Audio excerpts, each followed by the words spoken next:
The Adventures of a Cat, and a Fine Cat too, by Alfred Elwes. Preface.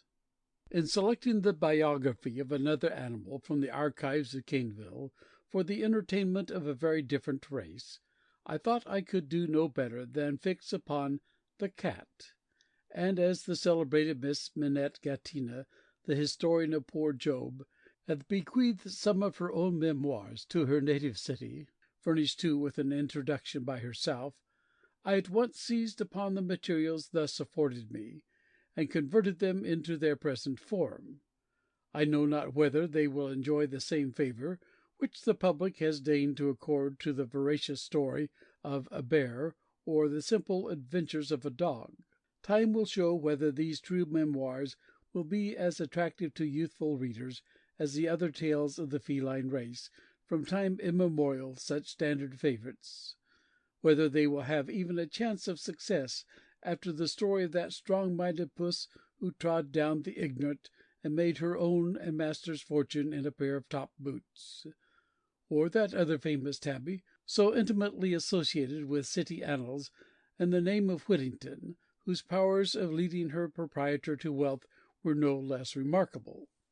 I count as but of little moment the story of the white cat, for though it often charmed me in my days of romance, when the world seemed all bright and beautiful, and the golden age appeared no marvel, I had been since angry with myself at my admiration, as though charmed under false pretences, seeing that the said white cat was no puss after all, but a very free and easy young lady in disguise. My Caneville pussy is at least a true one, from the respect in which she appears to have been held in her place of birth, and from the attention which seems to have been bestowed upon her by most of the great animals of Caneville. There is every reason to believe that the scenes she describes were real, for it was a weakness of the Dons in that famous city only to grant favour where it was merited, and never to associate with those whose moral character was not above suspicion. With these preliminary remarks, I leave Miss Minette to tell her own story. That no one was more capable of doing so may be judged from the fact that it was a customary thing with her to relate it to a crowd of admiring listeners, whom the fame of her beauty, adventures, and wit attracted to her dwelling; and though the comments which were made, and the questions asked by one or other of the auditory, made the narration on such occasions a rather lengthy one,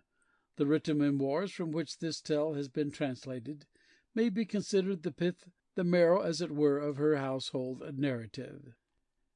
A. E. King's Arms Yard, Moorgate Street, London. End of Preface.